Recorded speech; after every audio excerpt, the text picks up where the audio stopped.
재혼으로 인해 노후를 망친 73세 아버지의 뼈저린 후회. 저는 윤병철입니다. 올해 73이죠. 아내를 떠나보낸 지 벌써 15년이 지났습니다. 12월 말 창밖으로 보이는 아파트 단지에는 온통 크리스마스 장식들이 반짝이고 있었어요. 빨간색 리본과 금색 전구들이 아이들의 웃음소리와 함께 겨울밤을 밝혔습니다. 엘리베이터를 타면 어김없이 캐럴이 흘러나왔죠. 징글벨, 징글벨 하는 소리가 귓가에 맴돕니다. 하지만 제 집으로 돌아오면 모든 소리가 사라져요. 현관문을 열면 맞아주는 건 정적뿐입니다. 거실의 작은 식탁 위에는 점심에 혼자 먹다 남긴 미역국 그릇이 그대로 놓여 있었어요. 국물이 식어서 하얀 기름이 표면에 동동 떠 있었습니다. 며칠 뒤 동네 반찬 가게에 갔어요. 평소처럼 혼자 먹을 밑반찬 몇 가지를 사러 간 거였습니다. 가게 한쪽 구석에는 작은 크리스마스 트리가 놓여 있었죠. 초록색 나뭇가지에 빨간 리본과 금색 구슬들이 달려 있었습니다. 그때 반찬 가게 사장인 오미경이 말을 걸어왔어요. 60대 후반쯤 되어 보이는 분이었죠. 늘 부지런히 반찬을 만들어서 파는 모습을 봤었습니다. 연말엔 혼자 밥 먹는 게 제일 힘들죠. 미경이 트리 옆에서 반찬 용기를 정리하며 말했습니다. 그 말이 제 가슴에 깊이 박혔어요. 마치 제 속마음을 그대로 읽어낸 것 같았거든요. 그러게 말입니다. 혼자 차려 먹기도 귀찮고요. 저는 어색하게 웃으며 대답했습니다. 오랜만에 누군가와 나누는 진짜 대화 같았어요. 저도 남편 먼저 보내고 나서 몇 년은 정말 힘들었어요. 밥 해놓고도 누구랑 먹어야 할지 모르겠더라고요. 미경의 목소리에는 같은 처지에 대한 이해가 담겨 있었습니다. 그 순간 저는 묘한 동질감을 느꼈어요. 이 사람도 나처럼 혼자구나 하는 생각이 들었습니다. 그날 밤 집으로 돌아와서도 미경의 말이 계속 맴돌았어요.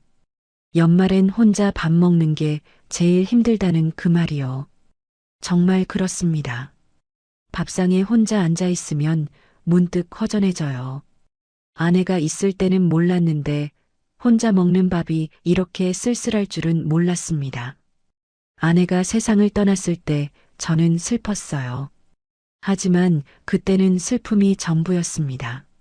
시간이 지나면서 슬픔은 조금씩 옅어졌지만 그 대신 다른 감정이 자리 잡았어요. 바로 외로움이었습니다. 아니, 정확히 말하면 외로움보다는 두려움에 가까웠죠. 혼자 늙어간다는 것, 아무도 없는 집에서 혼자 죽어간다는 것에 대한 두려움 말입니다. 가끔 뉴스에서 고독사 소식이 나오면 남의 일 같지 않았어요. 저도 언젠가는 저렇게 될지도 모른다는 생각이 들었거든요. 소파에 앉아서 TV를 보다 보면 더욱 그런 생각이 들었습니다. 채널을 이리저리 돌려봐도 재미있는 프로그램은 없어요. 모든 게 혼자 보기엔 너무 시끄럽고 의미 없게 느껴졌죠. 웃음소리가 나오는 예능을 봐도 혼자 웃기엔 뭔가 허전했습니다. 가끔 딸 서진이 안부를 묻는 전화를 걸어오곤 했어요. 하지만 서진이도 이혼하고 나서 야간 편의점에서 일하느라 바쁘다는 걸 알고 있었습니다. 중학생인 손자까지 키우느라 정신없을 텐데 괜히 늙은 아버지 걱정까지 시키고 싶지 않았어요. 아버지, 건강하시죠? 몸 어디 아픈 데 없으시고요? 서진이가 걱정스러운 목소리로 묻곤 했습니다. 아니야, 뭐가 아파. 아버지가 아직 그렇게 늙지 않았다. 저는 항상 이렇게 대답했어요.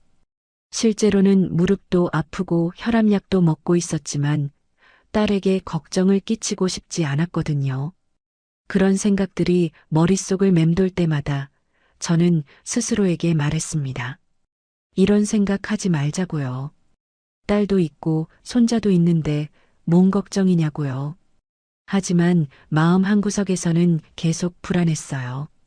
서진이도 자기 살기 바쁜데 늙은 아버지까지 신경 쓸 여유가 있을까 싶었거든요. 그래서 미경과의 그 짧은 대화가 더욱 깊게 와닿았나 봅니다. 같은 처지에 있는 사람과 나눈 첫 번째 진솔한 이야기였으니까요. 그날 이후로 반찬 가게에 갈 때마다 미경과 조금씩 이야기를 나누게 되었습니다. 날씨 얘기부터 시작해서 자식들 걱정, 건강 이야기까지요. 요즘 젊은 사람들은 참 바쁘게 살더라고요. 미경이 어느 날 말했습니다. 그러게 말입니다. 우리 딸도 밤늦게까지 일하느라 고생이 많아요. 제 아들도 요즘 사업이 잘 안 되어서 집에 와 있는데 그것도 그것 나름대로 걱정이더라고요. 이런 식으로 서로의 속마음을 조금씩 나누게 되었어요. 오랜만에 제 이야기를 들어주는 사람이 생긴 거였습니다. 어느 날 저는 깨달았습니다. 재혼을 떠올리게 된 이유가 사랑이 아니라는 것을요. 미경에 대한 감정도 아니었습니다. 그저 혼자 늙어가는 미래에 대한 공포였어요. 이 나이에 누군가와 함께 살 수 있다면 적어도 혼자 죽지는 않을 거라는 안도감이었습니다. 하지만 그때는 그것만으로도 충분하다고 생각했어요. 사랑은 젊을 때나 하는 거고 이 나이에는 서로 의지하며 살 수 있는 동반자면 된다고 생각했거든요. 그게 얼마나 큰 착각이었는지는 나중에야 알게 되었습니다. 미경과 이야기를 나누다 보니 어느새 한 달이 지났습니다. 반찬 가게에 가는 횟수도 늘어났어요. 사실 집에 반찬이 떨어지지 않았는데도 핑계를 만들어서 들르곤 했죠. 미경도 저를 반가워하는 것 같았습니다. 오늘도 오셨네요. 뭘 드려야 할까요? 미경이 웃으며 말할 때마다 저는 마음이 따뜻해졌어요.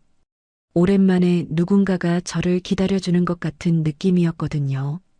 어느 날 미경이 말했습니다.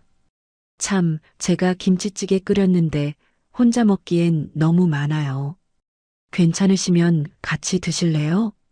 그날이 처음으로 미경의 집에 가게 된 날이었어요. 작은 투룸 아파트였는데 깔끔하게 정리되어 있었습니다.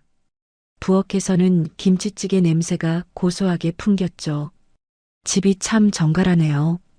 제가 말하자 미경이 쑥스럽게 웃었습니다. 혼자 사니까 어수선해질 일도 없어요. 앉으세요. 금방 차려드릴게요. 두 사람이 마주 앉아 밥을 먹는다는 게 이렇게 좋은 일인 줄 몰랐어요. 김치찌개도 맛있었지만 무엇보다 누군가와 함께 젓가락을 들고 있다는 사실 자체가 소중했습니다. 맛있게 드시네요. 보기 좋아요. 미경이 말했습니다. 저는 괜히 얼굴이 뜨거워졌어요. 이런 기분이 든 게 정말 오랜만이었거든요. 그 이후로 자주 만나게 되었습니다. 때로는 미경이 집에서 해준 음식을 먹기도 하고 때로는 동네 음식점에서 함께 식사하기도 했어요. 산책을 하면서 이런저런 이야기도 나누었죠.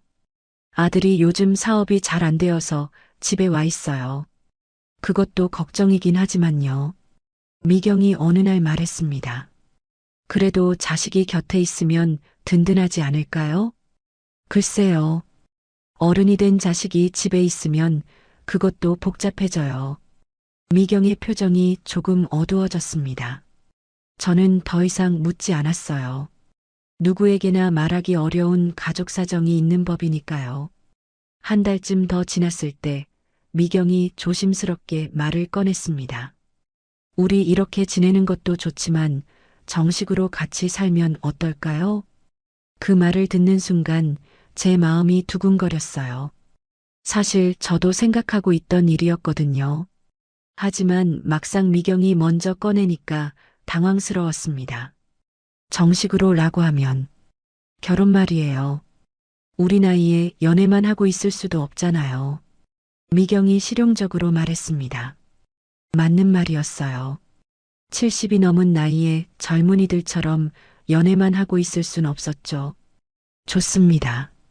저도 그게 좋겠어요. 제가 대답하자 미경이 환하게 웃었습니다. 그 순간 저는 정말 기분이 좋았어요. 다시 누군가와 가족이 될 수 있다는 생각에 마음이 벅찼습니다. 하지만 자녀들에게 이야기할 때는 조금 달랐어요.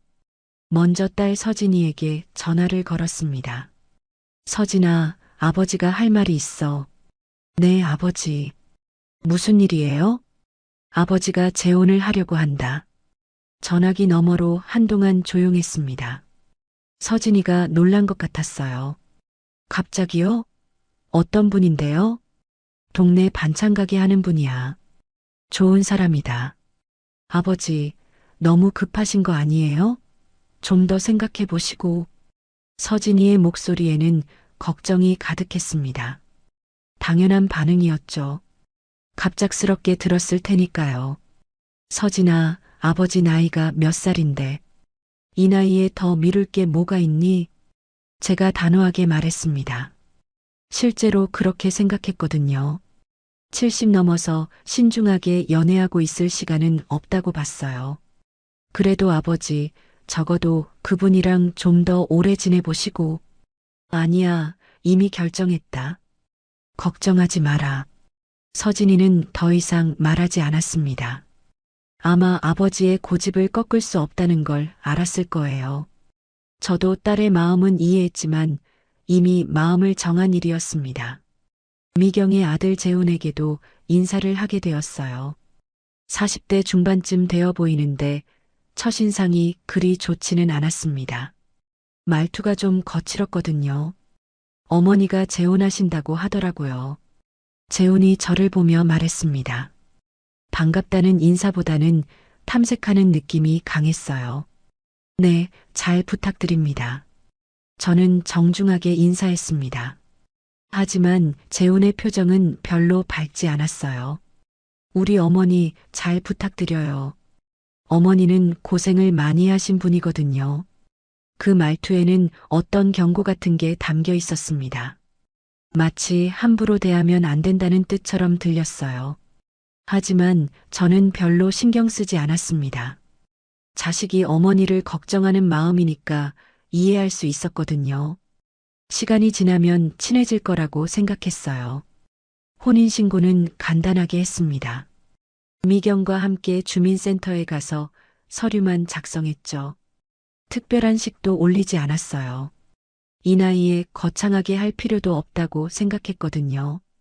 이제 진짜 부부네요. 미경이 주민센터 앞에서 말했습니다. 저는 묘한 기분이 들었어요. 다시 누군가의 남편이 되었다는 사실이 신기했습니다.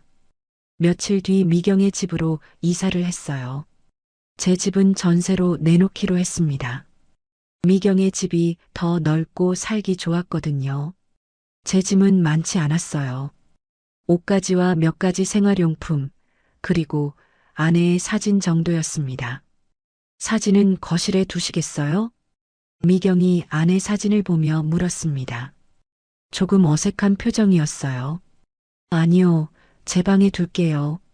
저는 서둘러 말했습니다. 미경이 불편해할 것 같았거든요. 처음 며칠은 정말 좋았습니다. 아침에 일어나면 미경이 이미 일어나서 아침밥을 준비하고 있었어요. 함께 식탁에 앉아서 밥을 먹는 기분이 너무 좋았습니다. 잘 주무셨어요? 네, 오랜만에 푹 잤네요. 이런 평범한 대화가 이렇게 소중한 줄 몰랐어요. 누군가가 제 잠자리를 묻는다는 것, 제가 잘 잤는지 관심을 갖는다는 것이 얼마나 따뜻한 일인지 깨달았습니다. 저녁에 집에 돌아와도 불이 켜져 있었어요. 현관문을 열면 미경이 부엌에서 저녁을 준비하는 소리가 들렸습니다. 그 소리를 들으면 마음이 놓였어요. 집에 혼자 있지 않다는 사실이 이렇게 안심이 되는 줄 몰랐거든요. 오늘 하루 어떠셨어요?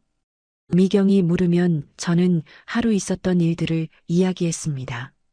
별일 없는 일상이었지만 누군가가 들어주니까 의미 있게 느껴졌어요. 처음 몇 달은 정말 조심스러울 만큼 평온했습니다. 서로 불편한 말은 하지 않았어요. 미경도 저를 배려해 주었고 저도 미경에게 맞추려고 노력했습니다. 이렇게 사는 거구나. 저는 속으로 생각했습니다. 재혼이라는 게 이렇게 평화로운 거라면 진작 결정했어야 했다는 생각이 들었어요. 혼자 사는 15년이 아까웠습니다. 그때는 정말로 이 평온이 계속될 거라고 믿었어요. 서로 나이도 있고 인생 경험도 많으니까 큰 갈등 없이 잘 지낼 수 있을 거라고 생각했습니다. 이 결혼이 제 노후를 지켜줄 최고의 선택이라고 확신했죠. 하지만 그건 제가 너무 순진했던 거였습니다. 함께 살기 시작한 지 한 달쯤 지났을 때부터 조금씩 달라지기 시작했습니다. 처음에는 눈에 띄지 않는 작은 것들이었어요. 아, 슬리퍼는 현관 한쪽에 가지런히 놓아주세요. 미경이 웃으며 말했습니다. 제가 벗어놓은 슬리퍼가 조금 삐뚤어져 있었거든요. 별거 아닌 일이라고 생각했어요. 아, 네. 알겠습니다. 저는 슬리퍼를 가지런히 정리했습니다. 당연한 일이라고 생각했죠. 함께 사는 집이니까 질서를 지켜야 한다고 봤거든요. 며칠 뒤에는 다른 이야기였습니다. 저희는 보통 아침 7시에 식사해요. 그게 몸에도 좋고요. 미경이 말했습니다. 저는 평소 8시쯤 일어나서 느긋하게 아침을 먹는 편이었어요. 하지만 별로 문제될 게 없다고 생각했습니다. 그러시죠. 일찍 먹는 게 건강에 좋다고 하더라고요. 저는 미경의 방식에 맞췄습니다. 결혼 생활이라는 게 서로 양보하는 거라고 생각했거든요. 일주일쯤 지나니까 아침 7시가 익숙해졌어요. 하지만 그 다음에는 또 다른 규칙들이 생겨났습니다. 신문은 읽으신 다음에 여기 서랍에 넣어주세요. 거실이 어수선해 보이거든요. 미경이 거실 찬장을 가리키며 말했습니다. 저는 평소 신문을 소파 옆 테이블에 두고 며칠 동안 조금씩 읽는 편이었어요. 하지만 미경이 불편해한다면 어쩔 수 없었죠. 알겠습니다. 앞으로 그렇게 할게요. 또 며칠 지나니까 텔레비전 이야기가 나왔습니다. 저녁에는 주로 뉴스를 봐요. 다른 프로그램은 너무 시끄럽더라고요. 저는 가끔 예능 프로그램이나 드라마를 보고 싶을 때가 있었지만 미경이 싫어한다면 참을 수 있었어요. 집주인이니까 미경의 방식을 존중해야 한다고 생각했습니다. 이런 식으로 하나씩 집안의 규칙들이 정해져 갔어요. 식사 시간, 텔레비전 시청, 신문 정리, 슬리퍼 위치까지 모든 것이 미경의 방식대로였습니다. 처음에는 별로 신경 쓰지 않았어요. 저도 나름대로 규칙적인 생활이 좋다고 생각했거든요. 하지만 점점 제가 맞춰야 할 것들이 늘어났습니다. 화장실 사용 후에는 꼭 환풍기를 돌려주세요. 설거지는 바로바로 하는 게 좋아요. 빨래는 이틀에 한 번씩 해요. 너무 자주 하면 전기세가 많이 나와요. 미경의 말은 모두 합리적이었어요. 틀린 말이 하나도 없었습니다. 그래서 저는 계속 알겠습니다. 그렇게 하겠습니다라고 대답했죠. 하지만 어느 순간부터는 조금 답답하다는 생각이 들기 시작했습니다. 제가 뭔가 하려고 할 때마다 미경의 방식을 먼저 생각해야 했거든요. 예를 들어서 아침에 일어나면 제일 먼저 화장실에 가고 싶은데 미경이 먼저 들어가 있으면 기다려야 했어요. 미경은 화장실에서 꽤 오랫동안 준비를 했거든요. 죄송해요. 조금만 기다리세요. 미경이 안에서 말하면 저는 참고 기다렸습니다. 뭐라고 할 수도 없었죠. 또 가끔 라디오를 듣고 싶을 때가 있었는데 미경은 아침에 라디오 소리를 싫어했어요. 아침에는 조용한 게 좋아요. 하루를 차분하게 시작하는 거죠. 그럴 때마다 저는 괜찮습니다라고 말했어요. 정말 괜찮다고 생각했거든요. 이런 작은 것들 때문에 갈등을 만들고 싶지 않았습니다. 그런데 시간이 지나면서 제 물건들이 조금씩 자리를 잃어갔어요. 처음에는 거실 책장에 두었던 제 책들이 안방으로 들어갔습니다. 책이 너무 많으면 거실이 복잡해 보여요. 안방 책상에 정리하시는 게 어떨까요? 미경의 말이 맞았어요. 실제로 책이 많으면 거실이 어수선해 보일 수도 있었죠. 그 다음에는 제가 아침마다 마시는 비타민이 부엌에서 사라졌습니다. 영양제는 개인 물건이니까 방에 두시는 게 좋겠어요. 이것도 틀린 말이 아니었어요. 개인 물건은 개인 공간에 두는 게 맞다고 생각했습니다.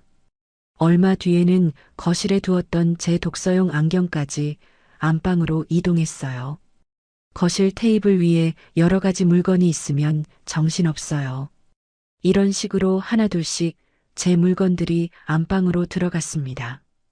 저는 그때마다 괜찮다고 말했어요. 실제로도 큰 문제라고 생각하지 않았거든요. 하지만 어느 날 문득 깨달았습니다. 거실에 제 흔적이 거의 남아있지 않다는 사실을요.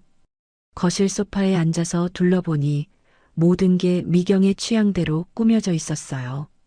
미경이 좋아하는 화분들, 미경이 고른 쿠션들, 미경의 취향에 맞는 장식품들. 제가 좋아하던 물건들은 하나도 보이지 않았습니다.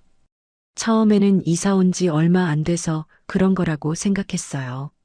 시간이 지나면 제 물건들도 거실에 자리를 잡을 거라고 봤죠. 하지만 오히려 시간이 지날수록 제 영역은 더 줄어들었습니다. 심지어 냉장고 안에서도 제 자리가 작아졌어요. 냉장고가 작아서 정리를 잘해야 해요. 미경이 말하면서 제가 사온 우유를 다른 곳으로 옮겼습니다. 제 것들은 항상 구석진 자리로 밀려났어요. 그래도 저는 참았습니다. 이런 작은 것들 때문에 부부 사이가 나빠지는 건 바보 같은 일이라고 생각했거든요. 미경도 나름대로 질서를 유지하려는 거라고 이해했어요. 하지만 점점 제가 이 집에서 조심스러워지고 있다는 걸 느꼈습니다. 뭔가 하기 전에 항상 미경의 눈치를 보게 되었어요. 이걸 여기에 두면 괜찮을까? 이 시간에 이걸 해도 될까? 이런 생각들이 자꾸만 들었습니다. 예를 들어서 목이 말라서 물을 마시러 부엌에 갔는데 미경이 설거지를 하고 있으면 끝날 때까지 기다렸어요. 괜히 방해하는 것 같아서요. 또 저녁에 화장실에 가고 싶은데 미경이 씻고 있으면 나올 때까지 참았습니다. 급하다고 말하기도 그렇고 그냥 기다리는 게 나을 것 같았거든요. 이런 일들이 쌓이다 보니까 어느 순간 깨달았습니다. 제가 이 집에서 편안한 남편이 아니라 늘 조심해야 하는 사람이 되어 있었다는 것을요. 집에서조차 제가 눈치를 보고 있다는 사실이 서글펐어요. 제 집이라고 생각했는데 실제로는 미경의 집에 얹혀 사는 기분이었습니다. 그럼에도 불구하고 저는 아직도 이런 생각을 했어요. 시간이 지나면 나아질 거라고요. 서로 적응하는 시간이 필요한 거라고요. 하지만 속으로는 점점 답답해지고 있었습니다. 결혼한 지 2달쯤 지났을 때 처음으로 진짜 문제가 생겼습니다. 돈 문제였어요.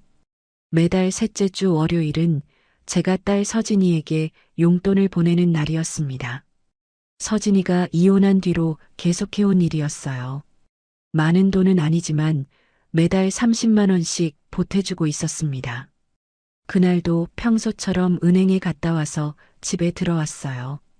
미경이 부엌에서 저녁 준비를 하고 있었습니다. 다녀오셨어요? 네, 은행 좀 갔다 왔어요. 저는 자연스럽게 대답했습니다. 별다른 생각 없이 말한 거였어요. 무슨 일로 은행에 가셨어요? 미경이 고개를 돌리며 물었습니다. 표정이 조금 궁금한 듯 했어요. 아, 딸에게 용돈 좀 보내고 왔어요. 저는 별일 아니라는 듯이 말했습니다. 당연한 일이라고 생각했거든요. 딸이 힘들게 살고 있는데 아버지가 도와주는 게 당연하지 않겠어요? 그런데 미경의 표정이 조금 굳어지는 게 보였습니다. 얼마나 보내셨는데요?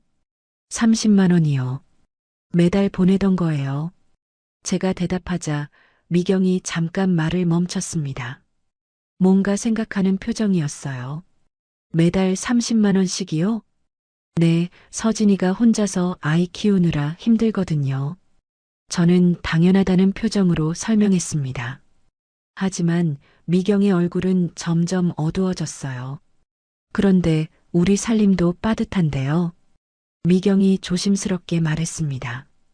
그 말을 듣는 순간 저는 당황했어요. 예상하지 못했던 반응이었거든요. 빠듯하다뇨? 저희도 생활비가 만만치 않잖아요.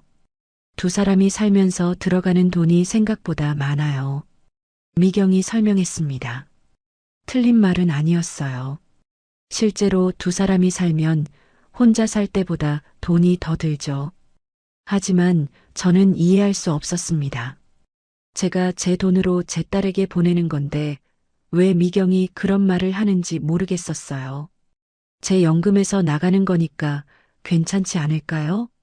저는 조심스럽게 말했습니다. 제 연금으로 충분히 감당할 수 있는 금액이었거든요. 그래도 이제 우리가 가족이잖아요. 가게 전체를 생각해야 하는 거 아닌가요? 미경의 목소리에는 서운함이 담겨 있었습니다. 그 순간 저는 뭔가 잘못되었다는 걸 느꼈어요. 그러면 어떻게 하면 좋을까요?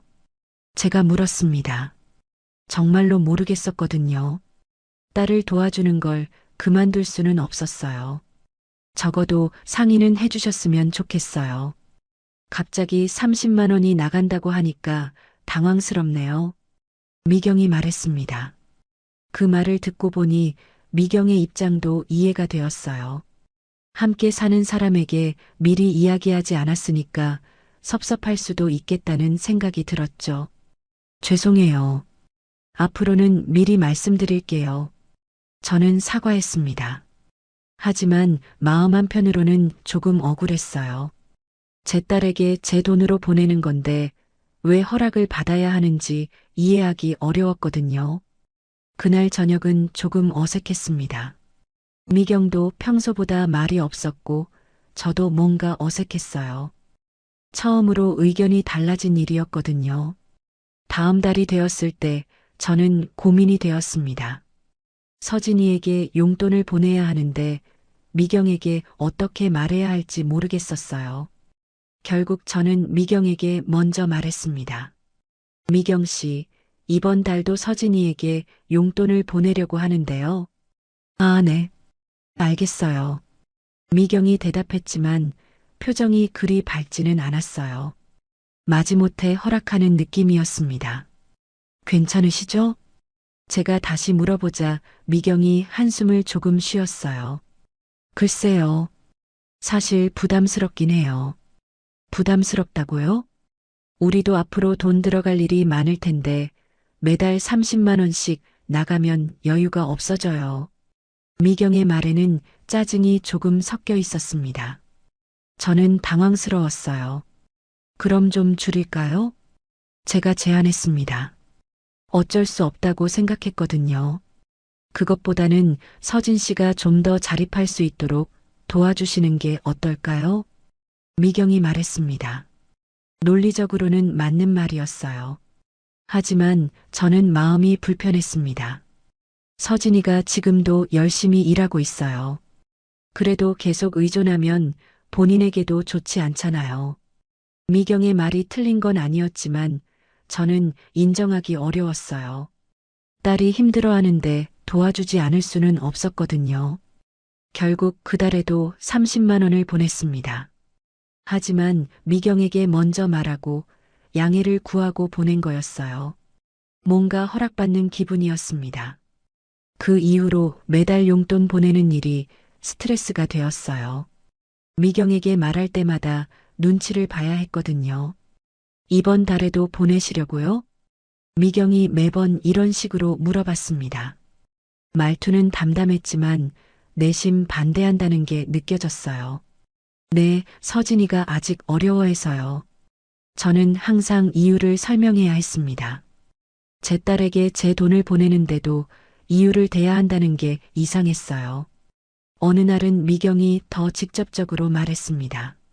서진 씨 나이가 40이 넘었잖아요. 이제 독립해야 하는 거 아닌가요? 그 말을 듣는 순간 저는 화가 났어요. 제 딸을 그런 식으로 평가하는 게 기분 나빴거든요. 서진이가 게을러서 그런 게 아니에요. 혼자서 아이 키우면서 일하는 게 쉽지 않다고요. 제가 목소리를 높이자 미경도 표정이 굳어졌어요. 저도 그걸 모르는 건 아니에요. 하지만 우리 입장도 생각해 주세요. 우리 입장이요? 저희도 나이가 있잖아요.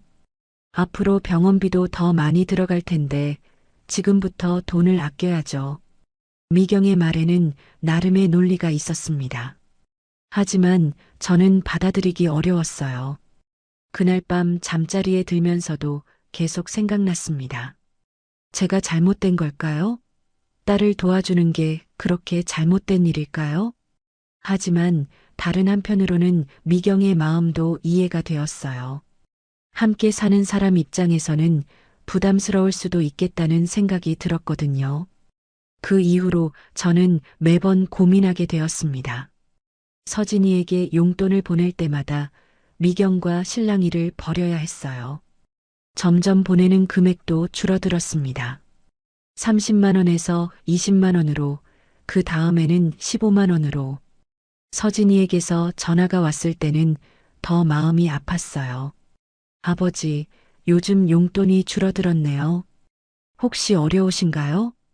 서진이가 걱정스럽게 물었습니다. 아니야, 그런 게 아니라. 저는 제대로 대답할 수 없었어요. 재혼한 아내가 싫어해서 그렇다고 말할 수는 없었거든요. 괜찮으시면 전처럼 해주세요. 아이 학원비 때문에 좀 빠듯해요. 딸의 목소리에는 간절함이 있었습니다. 하지만 저는 선뜻 대답하기 어려웠어요. 조금만 기다려봐.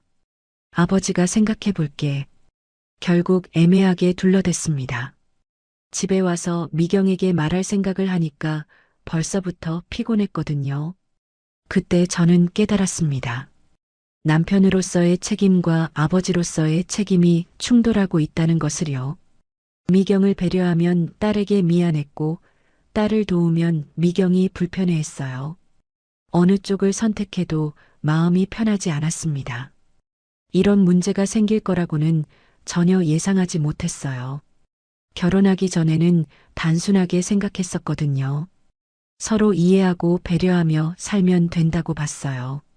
하지만 실제로는 이렇게 복잡한 문제들이 있었습니다. 그 이후로 집안 분위기가 조금씩 달라졌어요. 미경과 저 사이에 보이지 않는 벽이 생긴 것 같았습니다. 결혼한 지 석 달쯤 지났을 때 미경의 아들 재훈이 자주 집에 나타나기 시작했습니다.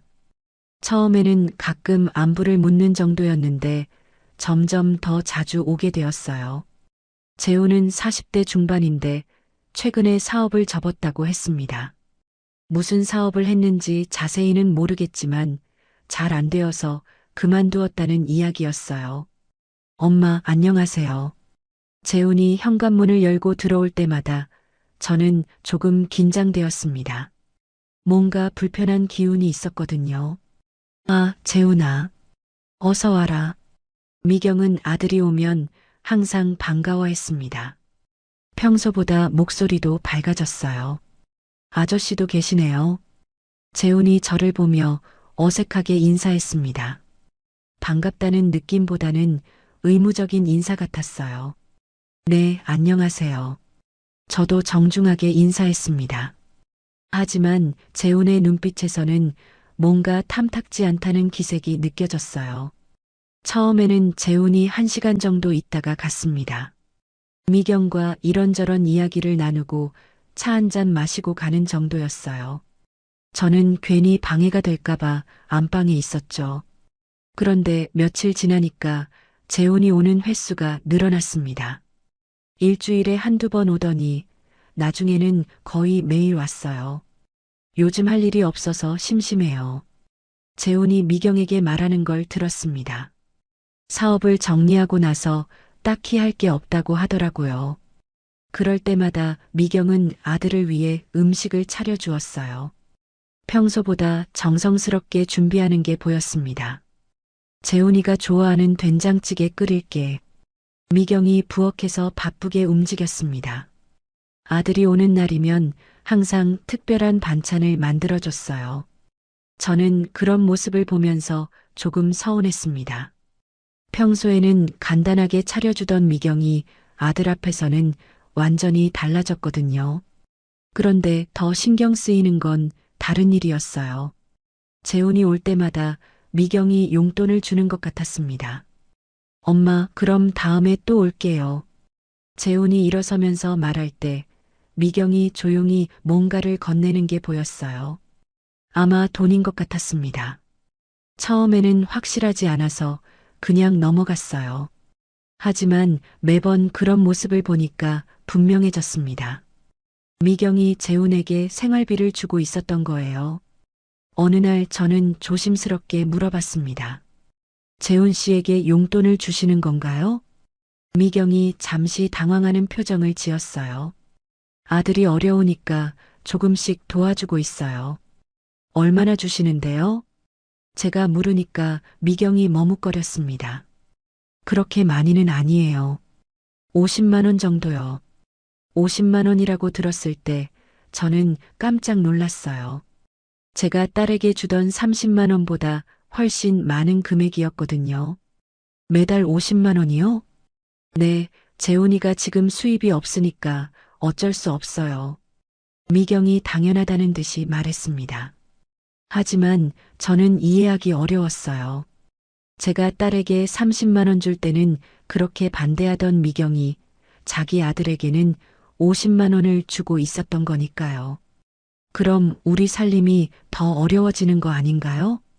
제가 조심스럽게 말했습니다. 미경이 항상 하던 말을 그대로 한 거였어요. 이건 좀 달라요. 재훈이는 정말 필요한 상황이거든요. 미경의 대답을 듣고 저는 당황했습니다. 제 딸은 필요한 상황이 아니라는 뜻인가요? 제 딸도 힘든 상황인데요. 그래도 서진 씨는 일을 하고 있잖아요. 재훈이는 지금 완전히 수입이 없어요. 미경이 변명하듯 말했습니다. 하지만 저는 납득하기 어려웠어요. 그 이후로 재훈이 더 자주 오게 되었습니다. 하루 걸러 하루, 때로는 매일 왔어요. 심지어 저녁 시간에 와서 같이 밥을 먹고 가기도 했습니다. 엄마, 오늘 뭐 맛있는 거 없어요? 재훈이 부엌을 들여다보며 말했습니다. 마치 자기 집인 것처럼 행동했어요. 갈비찜 해놨어. 아들이 좋아하는 거지? 미경이 기뻐하며 갈비찜을 내왔습니다. 평소에 저에게는 해주지 않던 음식이었어요. 그런 모습을 보면서 저는 점점 이상한 기분이 들었습니다. 제가 이 집에서 소외되고 있다는 느낌이었어요. 재훈이 있을 때는 모든 대화가 재훈 중심이었습니다. 미경도 아들 이야기만 했고 저는 그냥 옆에서 듣고만 있었어요. 재훈아, 요즘 일자리는 알아보고 있니? 아직 마음에 드는 게 없어요. 급하게 정할 일은 아니잖아요. 그래, 천천히 좋은 걸 찾아라. 미경이 아들을 다독였습니다. 하지만 저는 이상했어요. 40대 중반 남자가 일을 안 하고 어머니에게 용돈 받아 사는 게 당연한 일인가요? 어느 날 저는 재훈과 둘이 있게 되었습니다. 미경이 잠깐 마트에 간 사이였어요. 아저씨, 재훈이 갑자기 말을 걸었습니다. 네, 한 가지 말씀드리고 싶은 게 있어요. 재훈의 목소리에는 뭔가 진지한 톤이 있었습니다. 뭔지 말해보세요. 아저씨 딸 인생까지 책임질 필요는 없잖아요. 그 말을 듣는 순간 저는 머리가 띵했습니다. 무슨 뜻인지 알 것 같았거든요. 무슨 말씀인지 잘 모르겠는데요. 제가 당황해서 말하자 재훈이 더 직설적으로 말했습니다. 매달 돈 보내는 거 말이에요. 이제 그만하시는 게 어떨까요? 그건 제가 판단할 일 아닌가요? 우리 엄마가 부담스러워 하시거든요. 같이 사는 처지에 매달 그렇게 돈이 나가면 곤란하죠. 재훈이 말하는 투는 마치 제가 잘못하고 있다는 식이었어요. 그건 미경 씨와 상의해서 할 일이죠. 이미 상의하신 거 아니에요? 엄마가 싫어하시는 거 아시잖아요. 재훈의 말에 저는 할 말이 없었습니다. 실제로 미경이 불편해한다는 걸 알고 있었거든요. 하지만 제 딸이, 아저씨 딸은 이미 다 큰 어른이잖아요. 언제까지 아버지가 뒷바라지할 건가요? 재훈이 단호하게 말했습니다. 그런데 정작 본인은 40대 중반에 어머니한테 용돈 받아 사는 주제에 그런 말을 하니까 어이가 없었어요. 재훈 씨는 어떤데요? 지금 미경 씨한테 도움받고 계시잖아요. 제가 반박하자 재훈의 표정이 굳어졌습니다. 그건 완전히 다른 문제죠. 저는 일시적으로 어려운 거고요. 제 딸도 일시적으로 어려운 거예요. 몇 년째 일시적인가요? 재훈이 비꼬듯 말했습니다. 그 말에 저는 화가 났어요. 바로 그때 미경이 들어왔습니다. 뭘 그렇게 진지하게 이야기하고 있어? 미경이 웃으며 물었지만 분위기가 어색하다는 걸 눈치챈 것 같았어요. 별거 아니에요, 엄마. 재훈이 자연스럽게 말했습니다. 하지만 저는 마음이 불편했어요. 그날 밤 잠자리에서 저는 계속 생각했습니다. 재훈의 말이 틀린 건 아니었어요. 하지만 그런 말을 들어야 한다는 게 서글펐습니다. 그때 저는 분명히 느꼈어요. 이 집에서 제 자녀는 가족이 아니라 부담이라는 사실을요. 재훈에게는 당연히 용돈을 주면서 제 딸에게는 돈 보내는 걸 못마땅해 하는 현실이 보였습니다. 미경의 아들은 보호받아야 할 가족이지만 제 딸은 끊어내야 할 짐이었어요. 이런 차별이 당연하다는 듯이 받아들여지는 상황이 답답했습니다. 재혼을 하면서 새로운 가족이 생긴다고 생각했는데 실제로는 제 기존 가족이 부담이 되어버렸습니다. 이런 일이 생길 거라고는 전혀 예상하지 못했어요. 그날 이후로 집안 분위기가 더욱 어색해졌습니다. 결혼하고 첫 번째 설날이 다가왔습니다. 미경이 며칠 전부터 설 준비를 하면서 말했어요. 설날에는 재훈이랑 같이 차례도 지내고 해야죠. 아저씨 딸도 불러서 함께 보내면 좋겠어요. 좋은 제안이라고 생각했습니다. 새로운 가족끼리 명절을 함께 보내는 것도 의미 있는 일이라고 생각했거든요. 그러면 서진이에게 연락해 볼게요. 저는 딸에게 전화를 걸었습니다. 서진아, 설날에 새 엄마 집에서 함께 보내자. 아버지, 괜찮을까요? 폐가 되는 거 아니에요? 서진이는 걱정스러워 했습니다. 아직 미경과 많이 친해지지 않았거든요. 괜찮다. 가족인데 뭘 그러니? 저는 서진이를 설득했습니다. 사실 저도 새 가족들과 명절을 함께 보내고 싶었어요. 설날 아침 서진이가 중학생인 아들 민수를 데리고 왔습니다. 오랜만에 손자를 보니까 반가웠어요. 할아버지, 안녕하세요. 민수가 정중하게 인사했습니다. 작년보다 훨씬 키가 큰 것 같았어요. 어머, 민수구나. 많이 컸네. 미경도 민수에게 인사했지만 왠지 어색한 미소였어요. 진짜 반가워하는 것 같지는 않았습니다. 안녕하세요. 서진이도 미경에게 인사했습니다. 조심스러운 표정이었어요. 잠시 뒤 재훈이 왔습니다. 명절이라고 정장을 입고 왔더라고요. 엄마, 새해 복 많이 받으세요. 재훈이 미경에게 절을 했습니다. 미경이 환하게 웃으며 받았어요. 우리 아들 고생 많았어. 미경의 목소리에는 진짜 기쁨이 담겨 있었습니다. 서진이를 맞을 때와는 완전히 다른 반응이었어요. 차례를 지내기 위해 상을 차렸습니다. 미경이 며칠 전부터 준비한 음식들이 상에 올라갔어요. 정성스럽게 만든 게 보였습니다. 그런데 상을 차리는 과정에서 조금 이상한 분위기를 느꼈어요. 미경과 재훈이 주도적으로 차례상을 꾸미고 저와 서진이, 민수는 옆에서 지켜보고만 있었거든요. 서진아, 너도 도와줘. 제가 딸에게 말하자 서진이가 다가왔습니다. 뭘 도와드릴까요? 서진이가 미경에게 물었습니다. 아, 괜찮아요. 거의 다 끝나가거든요. 미경이 딸같이 대답했지만 실제로는 도움을 받지 않겠다는 뜻 같았어요. 차례를 지낼 때도 마찬가지였습니다. 재훈이 제일 앞에 서고 미경과 저가 그 뒤에 섰어요. 서진이와 민수는 맨 뒤에 섰습니다. 절을 할 때도 순서가 있었어요. 재훈이 먼저 절하고 그 다음에 제가 절했습니다. 서진이와 민수는 마지막이었어요. 뭔가 서열이 정해진 것 같은 느낌이었습니다. 미경의 가족이 주인이고 우리는 손님 같은 대접을 받는 것 같았어요. 차례가 끝나고 식사를 하기 위해 자리에 앉았습니다. 그때 더 확실하게 느꼈어요. 미경과 재훈이 상석에 앉았습니다. 저는 미경 옆자리에 앉았고요. 서진이와 민수는 끝자리에 앉게 되었어요. 할아버지는 여기 앉으시고 서진 씨와 민수는 저쪽에 앉으세요. 미경이 자연스럽게 자리를 정해줬습니다. 하지만 그 배치가 마음에 걸렸어요. 밥을 먹기 시작하니까 더 이상해졌습니다.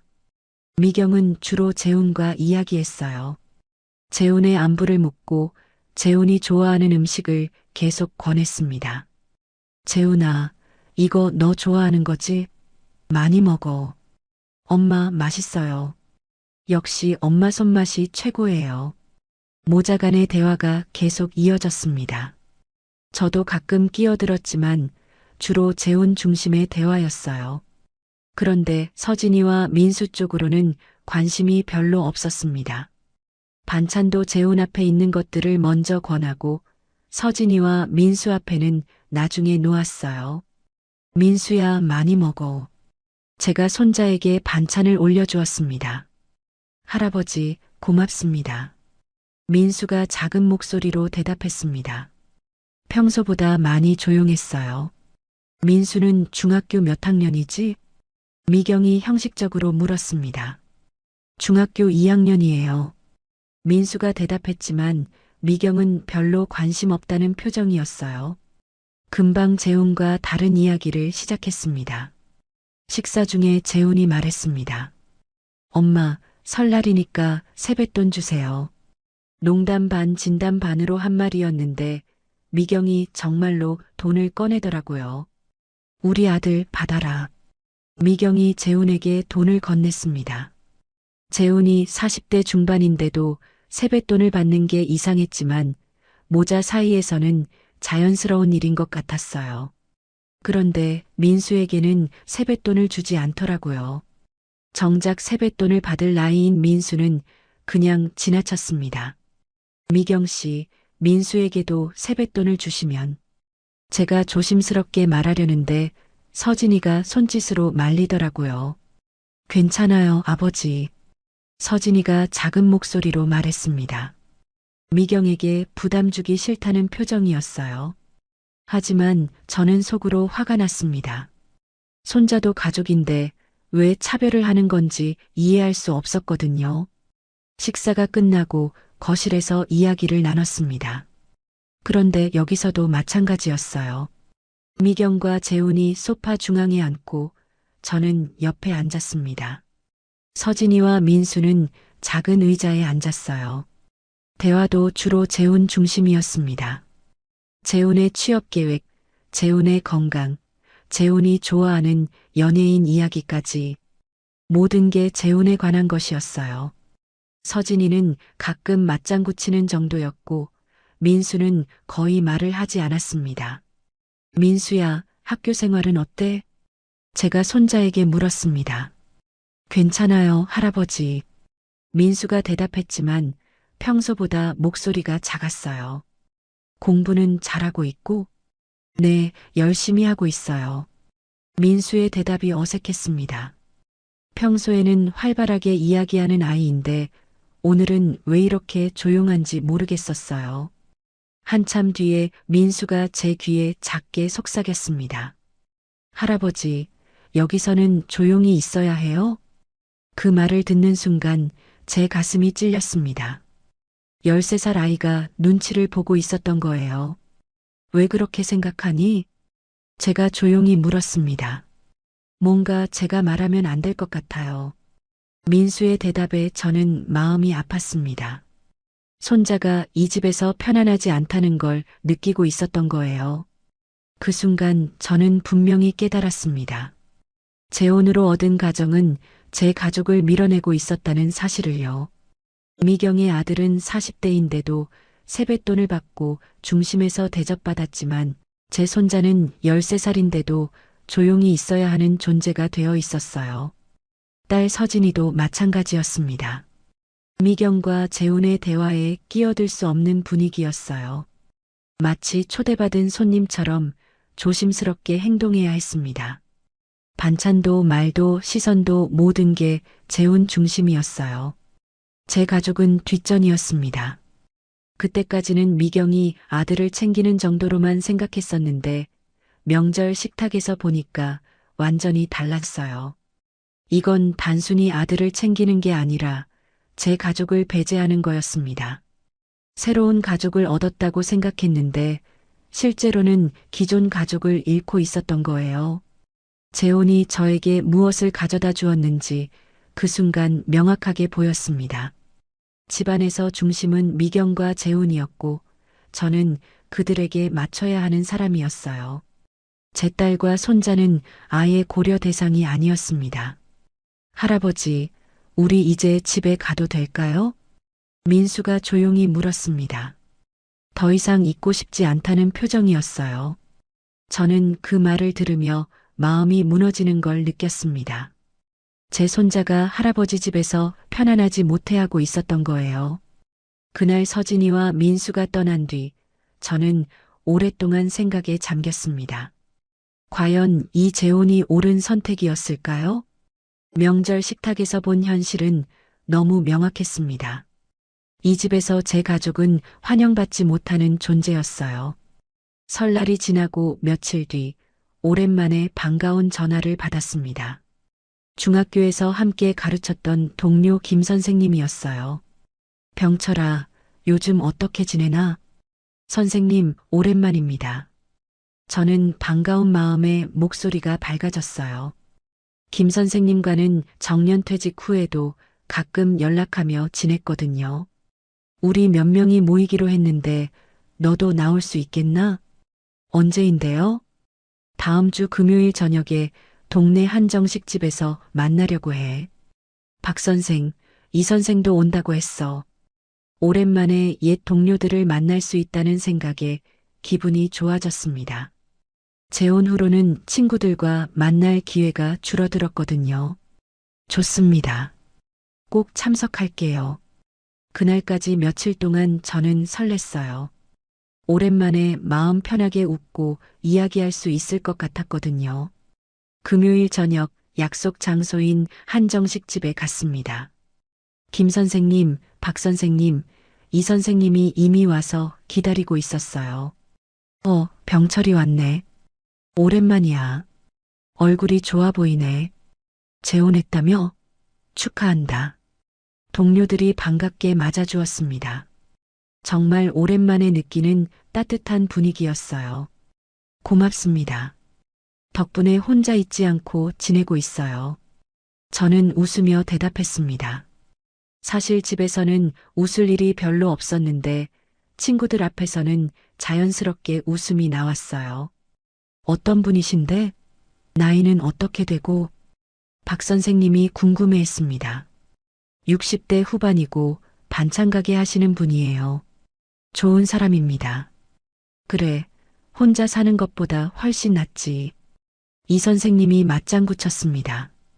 음식이 나오고 술도 조금 마시면서 옛날 이야기가 시작되었어요. 학교에서 있었던 재미있는 일들, 학생들 이야기, 퇴직 후 근황까지 정말 오랜만에 속 시원하게 웃었습니다. 그때 체육 시간에 그 녀석이 운동장에서 김 선생님이 옛날 이야기를 하는데 모든 사람이 배를 잡고 웃었어요. 저도 너무 재미있어서 눈물이 날 정도로 웃었습니다. 병철아, 너도 그때 참 웃겼어. 기억나나? 아, 그때요. 물론 기억나죠. 이런 식으로 즐거운 시간이 흘러갔어요. 정말 오랜만에 마음이 편했습니다.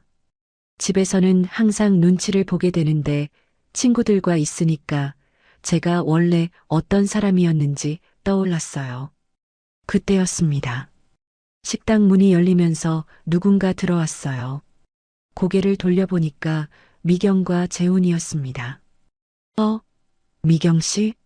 저는 깜짝 놀라서 일어났습니다. 왜 여기 왔는지 모르겠었거든요. 여기서 뭐 하세요? 미경이 차가운 목소리로 물었습니다. 표정이 좋지 않아 보였어요. 옛 동료들과 식사하고 있어요. 저는 당황해서 설명했습니다. 친구들도 갑작스러운 상황에 어리둥절해 했어요. 소개해 드릴게요. 제 아내 미경 씨와 아들 재훈 씨예요. 제가 친구들에게 소개하자 모두들 정중하게 인사했습니다. 안녕하세요. 병철 선생님 이야기 많이 들었어요. 김 선생님이 예의 바르게 인사했습니다. 하지만 미경과 재훈의 표정은 별로 좋지 않았어요. 특히 재훈은 노골적으로 불쾌한 표정을 지었습니다. 아저씨, 집에 연락도 안 하고 나오셨어요? 재훈이 저를 보며 말했습니다. 친구들 앞에서 그런 말을 하니까 부끄러웠어요. 미안, 깜빡했네. 금방 들어갈게. 제가 작은 목소리로 대답했습니다. 친구들의 시선이 신경 쓰였어요. 그런 게 아니라요. 재훈이 목소리를 높였습니다. 이 나이에 친구 만날 시간 있으면 집이나 신경 쓰세요. 그 말을 듣는 순간 식당 안이 조용해졌습니다. 친구들도 당황한 표정으로 저를 바라봤어요. 제가 70이 넘은 나이에 40대 중반인 재훈에게 그런 말을 듣는다는 게 믿어지지 않았습니다. 그것도 친구들 앞에서 말이에요. 재훈 씨, 제가 당황해서 말하려는데 재훈이 계속 말했습니다. 어머니가 집에서 기다리고 계시는데 밖에서 술 마시고 계시면 어떻게 해요? 재훈의 목소리에는 꾸짖는 톤이 섞여 있었습니다. 마치 잘못한 아이를 혼내는 것 같았어요. 친구들은 모두 입을 다물고 있었습니다. 어떻게 반응해야 할지 모르는 것 같았어요. 미안합니다. 제가 연락을 안 해서 저는 친구들에게 사과했습니다. 부끄럽고 창피했어요. 아니야, 병철아. 우리가 이해해. 김 선생님이 어색하게 말했지만 분위기는 이미 깨진 뒤였어요. 그럼 먼저 일어나겠습니다. 저는 친구들에게 인사하고 자리에서 일어났습니다. 더 이상 있기가 어려웠거든요. 병철아, 다음에 또 만나자. 친구들이 배웅해줬지만 목소리에는 어색함이 있었어요. 집으로 가는 길에 저는 화가 났습니다. 왜 재훈이 그런 말을 해야 했는지 이해할 수 없었어요. 재훈 씨, 아까 그렇게 말할 필요가 있었나요? 제가 물었습니다. 어머니가 걱정하시더라고요. 어디 갔는지 모르겠다고. 재훈이 당연하다는 듯이 대답했습니다. 그래도 친구들 앞에서 그런 식으로 말하는 건 아저씨도 좀 생각하세요. 이 나이에 밤늦게 술 마시고 다니는 게 보기 좋은가요? 재훈의 말에 저는 할 말이 없었습니다. 제가 잘못한 게 맞는지 헷갈렸어요. 하지만 뭔가 잘못되었다는 건 확실히 느꼈습니다. 70 넘은 어른이 친구들과 저녁 한 번 먹는 것도 허락받아야 하는 게 말이 되나요? 집에 도착해서 미경이 말했습니다. 다음부터는 어디 가시기 전에 미리 말씀해 주세요. 걱정이 되거든요. 미경의 말은 합리적이었어요. 하지만 마음 한편으로는 답답했습니다. 그날 밤 잠자리에 들면서도 계속 생각이 났어요. 친구들 앞에서 당한 그 창피함이 잊히지 않았습니다. 더 속상한 건 그 이후였어요. 며칠 뒤 김 선생님에게 전화를 걸었는데 어색하더라고요. 병철아, 요즘 어떻게 지내나? 잘 지내고 있어요. 그날은 죄송했습니다. 아니야, 괜찮아. 가정이 우선이지. 김 선생님의 말에는 동정이 섞여 있었어요. 그게 더 부끄러웠습니다. 박 선생님과 이 선생님도 마찬가지였어요. 예전처럼 편하게 이야기하지 못했어요. 모두들 저를 조심스러워하는 것 같았습니다. 그 이후로 친구들에게서 먼저 연락 오는 일이 줄어들었어요. 아마 부담스러워하는 것 같았습니다. 혹시 또 그런 상황이 생길까봐 걱정하는 것 같았어요. 저도 먼저 연락하기가 어려워졌습니다. 나가려고 하면 미경에게 말해야 하고 재훈이 또 뭐라고 할지 몰랐거든요. 결국 친구들과의 만남도 끊어지게 되었어요. 재혼 전에는 한 달에 한두 번씩 만나곤 했는데 이제는 거의 연락도 하지 않게 되었습니다. 그때 저는 깨달았어요. 재혼으로 잃은 게 혼자 사는 외로움만이 아니라는 것을. 친구들과의 관계, 제 자유로운 시간, 그리고 무엇보다 제 체면까지 잃었다는 사실을 말이에요. 70이 넘어서 친구들 앞에서 그런 대접을 받을 줄은 꿈에도 몰랐습니다. 그날 밤 집에 돌아와서 저는 혼자 거실에 앉아 있었습니다. 미경과 재훈은 부엌에서 무슨 이야기를 나누고 있었어요. 가끔 웃음소리가 들렸는데 저는 그 웃음에 끼지 못했습니다. 휴대폰을 보니까 딸 서진이에게서 온 문자가 있었어요. 아빠, 요즘 안부 전화도 잘 못 드리고 있어요. 새 엄마랑 잘 지내고 계시죠? 평범한 안부 인사였지만 그 문자를 보니까 가슴이 아팠습니다. 서진이가 얼마나 조심스러워하고 있는지 느껴졌거든요. 잠시 뒤 또 다른 문자가 왔어요. 아빠, 나 때문에 힘들면 말해. 용돈도 안 받을게. 아빠가 편하게 지내시는 게 더 중요해. 그 문자를 읽는 순간 저는 울컥했습니다. 딸이 자기 때문에 아버지가 힘들어한다고 생각하고 있었던 거예요. 서진이는 아무 잘못이 없었습니다. 그저 아버지가 도와주길 바랐을 뿐이에요. 하지만 재혼 후에는 그것조차 부담이 되어버렸습니다. 제가 재혼을 결정했을 때는 이런 일이 일어날 거라고 전혀 예상하지 못했어요. 단순하게 생각했었죠. 서로 의지하며 살면 된다고 봤습니다. 하지만 현실은 달랐어요. 재혼은 노후를 지켜준 선택이 아니라 제 삶과 가족을 동시에 무너뜨린 선택이었습니다. 생각해보니까 결혼한 지 반년 동안 좋았던 기억이 별로 없었어요. 처음 몇 달은 평온했지만 그것도 제가 모든 걸 참고 맞춰줬기 때문이었습니다. 집에서는 제가 눈치를 봐야 했고 딸에게 용돈 주는 것도 허락받아야 했어요. 제 물건들은 작은 방으로 밀려났고 손자는 할아버지 집에서 조용히 있어야 했습니다. 친구들과의 만남도 끊어졌고 제 체면도 무너졌어요. 70이 넘어서 40대 중반인 사람에게 꾸지람을 들어야 했습니다. 미경의 아들 재훈은 어머니한테 매달 50만 원을 받으면서도 제 딸이 30만 원 받는 건 반대했어요. 그것도 사람들 앞에서 무시하는 말을 했고요. 이런 게 과연 결혼 생활인가 싶었습니다. 저는 남편이 아니라 얹혀 사는 사람 같았어요. 가장 속상한 건 제 가족이 피해를 본다는 점이었습니다. 딸 서진이는 아버지 눈치를 봐야 했고 손자 민수는 할아버지 집에서도 편하지 못했어요. 명절 때 본 그 모습들이 계속 떠올랐습니다.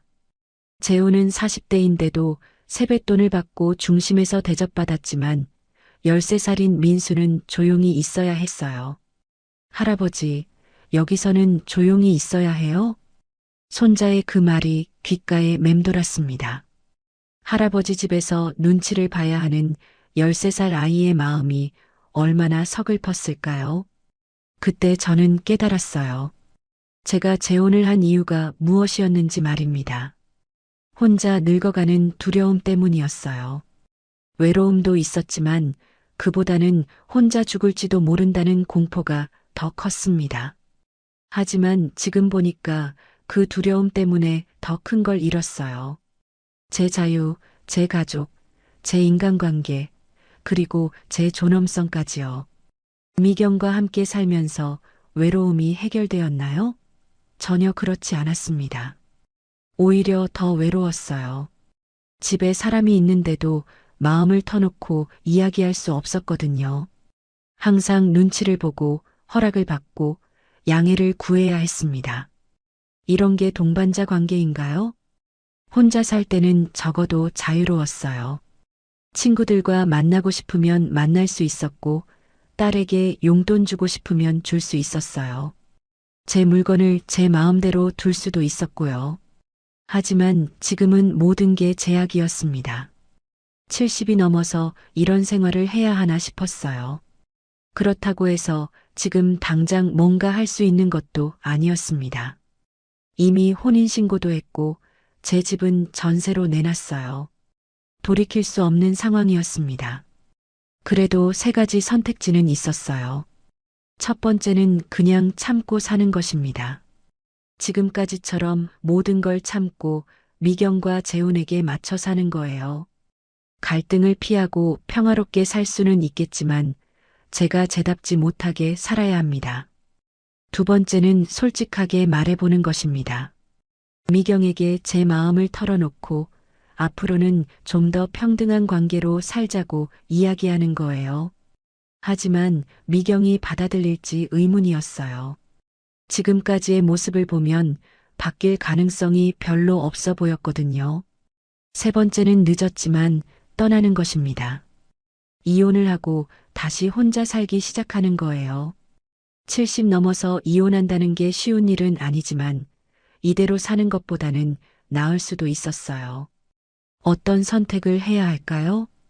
참고 산다면 평화롭긴 하겠지만 제 남은 인생을 허비하는 것 같았어요. 제 딸과 손자도 계속 피해를 볼 테고요. 솔직하게 말해본다면 관계가 더 나빠질 수도 있었어요. 지금도 불편한데 갈등이 생기면 더 살기 어려워질 수 있었습니다. 이혼을 한다면 다시 혼자가 되긴 하지만 적어도 제답게 살 수는 있을 것 같았어요. 딸과 손자도 편하게 만날 수 있고 친구들과의 관계도 회복할 수 있겠고요. 하지만 70 넘어서 이혼한다는 게 쉬운 결정은 아니었어요. 주변에서 뭐라고 할지도 생각해야 했고 혼자 살 준비도 다시 해야 했습니다. 그날 밤 저는 잠을 이루지 못했습니다. 어떤 선택을 해야 할지 계속 고민했어요. 재혼을 하면서 기대했던 것들을 다시 생각해 봤습니다. 노후의 안정, 외로움의 해결, 서로 의지할 수 있는 동반자 관계. 이런 것들을 원했었는데 하나도 얻지 못했어요. 오히려 잃은 게 더 많았습니다. 자유, 존엄성, 가족관계, 친구관계까지. 재혼으로 제 인생이 더 나빠졌다는 걸 인정할 수밖에 없었어요. 그렇다면 이제라도 바꿔야 하는 거 아닌가요? 70이 넘었다고 해서 잘못된 선택을 계속 유지할 필요는 없잖아요. 아직 늦지 않았다고 생각했어요. 제 남은 인생을 제답게 살 권리가 있다고 봤습니다. 하지만 결정하기는 쉽지 않았어요. 어떤 선택을 하든 쉽지 않은 길이었거든요. 여러분이라면 어떻게 하시겠어요? 70세 나이에 이런 상황에 놓인다면 어떤 선택을 하시겠습니까? 참고 살 것인가, 말해볼 것인가, 아니면 늦었지만 떠날 것인가. 이것이 제가 직면한 선택이었습니다.